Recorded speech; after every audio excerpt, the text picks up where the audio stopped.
t'es jamais demandé pourquoi certains réalisateurs finissent ultra riches pendant que d'autres galèrent à payer leur matos? On parle du même métier, parfois des gens tout aussi talentueux, mais les trajectoires sont souvent bien loin. Alors, c'est quoi la différence? En fait, t'as beau être excellent derrière une caméra, si personne te connaît, tu n'existes pas. Et c'est pas valable que pour les réalisateurs, c'est aussi valable pour les monteurs, les photographes, enfin bref, tous les métiers créatifs. Tu crois que Spielberg ou Tyler Perry, on les a suppliés avant de se lancer? Non, ils ont pris des risques, ils ont raconté des trucs forts. Ils ont investi sur eux-mêmes. Alors c'est pas une vidéo miracle, mais si toi aussi t'es dans un métier créatif ou que tu veux juste comprendre pourquoi certains réalisateurs deviennent des références alors que d'autres pas du tout, cette vidéo peut t'intéresser. Partie 1. Les réalisateurs milliardaires. Tu penses que pour être riche au cinéma, faut juste être un génie de la mise en scène. Mais regarde bien ceux qui ont fait fortune. Le point commun, c'est pas juste le talent, c'est la stratégie. Steven Spielberg, 9,5 milliards de dollars. Spielberg, c'est pas juste des films cultes. Il a monté DreamWorks, produit des blockbusters et investi dans des parcs d'attractions. Il a compris que le cinéma, c'était une industrie. Et lui, s'est comporté comme un vrai entrepreneur. George Lucas. Lucas, c'est le roi des deals. Star Wars, il a gardé les droits de merchandising. Résultat, 8 milliards de patrimoine. Il a transformé un univers fictif en un empire économique. Tyler Perry. Lui, c'est le boss du terrain. Pas d'école de ciné, pas de réseau hollywoodien. Il a tout construit en partant de zéro. Produit, distribué, réalisé, joué. Et aujourd'hui, il a ses propres studios à Atlanta. C'est incroyable. Ces exemples que je viens de citer, c'est des gens qui pensent au-delà de la réalisation. Parce qu'ils ont compris que le cinéma, c'est aussi une industrie. Un réalisateur se doit d'avoir des compétences puissantes en entrepreneuriat. Parce qu'il y a énormément de compétences qui sont pareilles. Tu dois vendre un projet comme tu dois vendre ton entreprise. Tu dois convaincre les gens que ton idée est la meilleure. Et parfois, tu dois prendre d'énormes risques.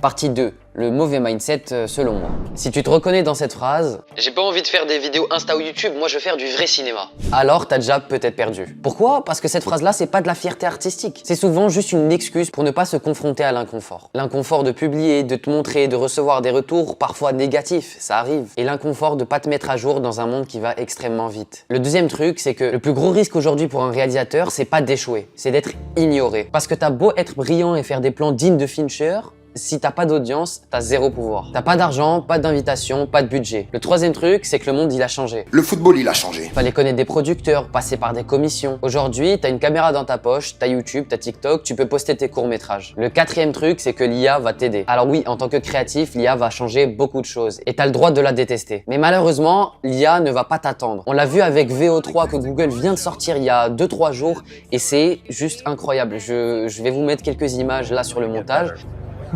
Sorry. We don't want to drive gas cars anymore. Yeah, no more gas cars. Yeah, it's kind of a misfit here, but I think I have to buy an EV now. I love my muscle cars, but I try to stay as healthy as I can so I can make... C'est vraiment, je vous jure que même moi ça me fait peur. D'ailleurs, je vais sûrement en faire une vidéo très prochainement où je vais essayer de réaliser un court-métrage 100% l'IA et voir à quel point on en est. Alors restez abonnés pour ne pas louper ça. Bref, il y a des réalisateurs qui utilisent l'IA pour storyboarder des choses en 2 heures au lieu de 2 semaines. Il y a des créateurs qui génèrent des pitchs, qui écrivent beaucoup plus vite et qui testent mieux. Et au final, est-ce que ça les rend moins artistes? Selon moi, non, ça les rend juste plus libres. Et c'est à toi de choisir si tu veux rester à l'âge de pierre ou commencer à utiliser l'IA. Parce que clairement, ça va tout changer dans notre monde. Le cinquième truc, c'est la puissance du branding. Le personal branding, c'est pas faire le malin en ligne. Loin des influenceurs qui font des trucs à Dubaï. C'est juste montrer qui tu es, ce que tu penses et ce que tu construis. T'es pas juste un monteur, t'es pas juste un cadreur. Tu montres ta vision, tu montres ton énergie, tu montres ta vibe, tu montres ton métier. Et les gens, en regardant ce que tu fais en ligne, vont vouloir travailler avec toi parce que tu diffères de tous les autres. Le sixième truc, c'est que tu dois créer même si c'est pas parfait. Parce que la vérité, c'est que créer crée l'attraction. Plus tu crées, plus tu postes, plus tu publies, plus t'as des idées, plus t'as envie de continuer. Et c'est la régularité de te montrer souvent qui va te faire exister dans l'esprit des gens. Pas besoin d'un chef-d'œuvre à chaque fois. Même si en vrai, tu peux avoir des projets où tu donnes beaucoup plus que les autres. Mais l'important, c'est juste de faire passer un message.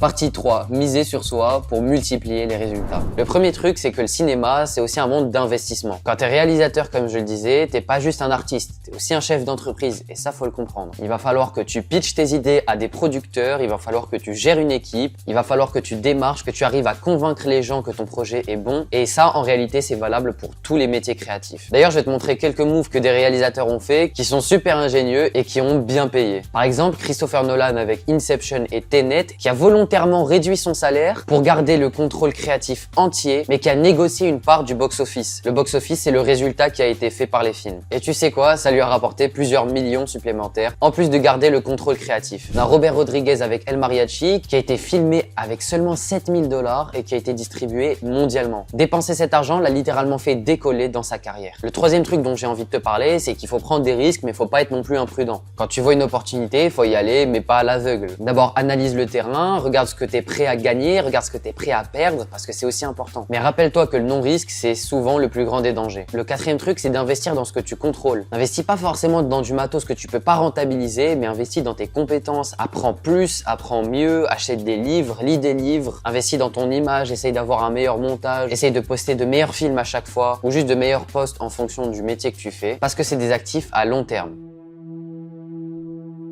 Partie 4. Le digital devient surpuissant. Avant, pour distribuer un film, fallait connaître des gens à LA, à Paris, avoir des contacts de fous pour publier ton film. Maintenant, c'est plus du tout le cas. Tu peux littéralement sortir un film ou un concept demain et le poster sur YouTube. Je vais donner un exemple assez récent, c'est Wesley Wang qui a posté son court-métrage qui s'appelle Nothing Except Everything et qui a fait 8,6 millions de vues. C'est gigantesque. Le film a tellement bien marché qu'il s'est fait repérer par Hollywood et que sa carrière de cinéma a commencé par là. Alors oui, tu peux dire que c'est de la chance, tu peux dire qu'il mérite pas, mais au moins il a posté du contenu, il a essayé de faire au mieux et regarde ce que ça a donné. Je dis pas que tu vas être connu d'un jour à l'autre juste en postant des vidéos, mais au moins tu tentes ta chance et cette chance, elle peut aboutir à quelque chose. C'est la même chose avec moi. Par exemple, Revodia, c'est ma boîte de production, mais on fait pas que produire, on documente, on montre nos réussites, on montre les concepts qu'on a fait, on montre nos productions et on fait aussi de la pédagogie. Et t'inquiète, t'as pas besoin de 100 000 abonnés, t'as juste besoin d'un petit peu de régularité, de crédibilité et de visibilité. Si cette vidéo t'a parlé ou t'a plu, n'hésite pas à t'abonner, il y a du très lourd qui arrive. Ou si t'as envie qu'on t'accompagne sur une grosse production comme ce qu'on a fait avec Julien ou qu'on s'occupe de ton montage pour te faire un truc bien pro, n'hésite pas à voir ce qui se fait chez Revodia. Et n'oublie pas, créer c'est pas juste faire,